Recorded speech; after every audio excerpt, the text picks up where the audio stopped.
Hopefully some of this has been interesting and you haven't thought that it's all bull. Speaking of which, Barcelona always had two bull rings. This is one of them. Arenas de Barcelona was the one which went out of use most quickly, and it sat there pretty sorry for itself and decrepit for a couple of years. Then Norman Foster, this architect who's done so much famous work in London, but also here, the Torre Agba, which looks like a gherkin and other things that, for a family audience, we're not going to talk about. He was also the guy that Joan Laporta was asking to renew the exterior of the Camp Nou and making it multicoloured, and it was a rubbish idea. But he's taken this bull ring and converted it, renewed it completely, converted it into shops and cinemas, and there's a gym. There's a running track inside there that goes right round the bull ring. You can walk up, and hopefully we're going to walk up on that gangway up there.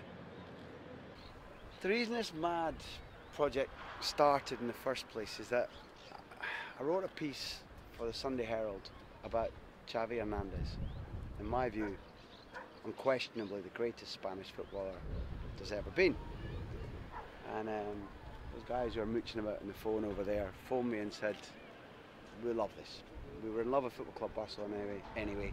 We want a book that's 80,000 words longer than that article, but it's like that article. And one of the things that I was trying to explain in the big long article about Xavi Hernandez is that he grew up playing football because of his love of the ball and what to do with it. And he went out in Terrassa, which is too far that way for our budget. He went out with the ball into the town square and just played football. You know, like you used to do in the back garden, or maybe up at the school football pitches before they tore them down and built another supermarket. Now, we happen to be in a position to look at some of the very little green space there is in Barcelona. Sometimes it's brown space, sometimes it's green space. There's very little of that because it's such an arid climate. Keeping grass neat, watering it is not a big priority. So kids in Spain don't play football on grass like that when they're just kicking around. Sometimes they play on mud like that. They used to play in the town square on concrete.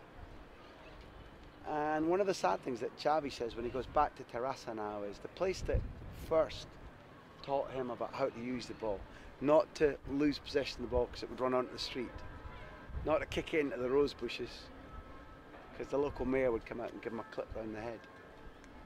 So that retention of the ball that you see every week for Barcelona, that you saw in the European Championships in 2008 when he drove Spain to victory in the World Cup, and you know the story by now.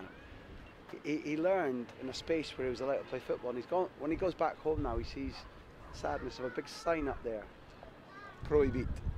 You're not allowed to play football. And it seems crazy.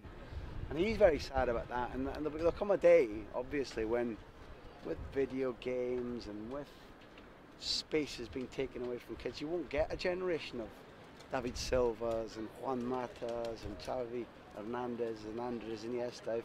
But the only place you can play football is in organised spaces. And one of the great things that, on the positive side, before I get too maudlin, is that because the climate's good, on practically every street corner in the local neighbourhoods, you get flat multi-use surfaces that you can play basketball on, that you can play five-a-side football on.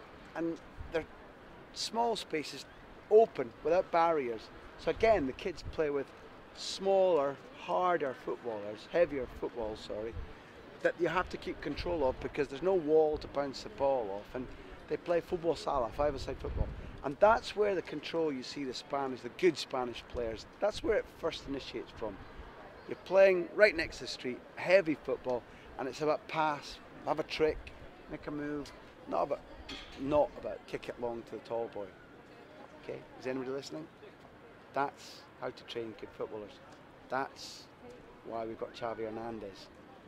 That's why spaces like this mustn't have signs which say stop playing football on them.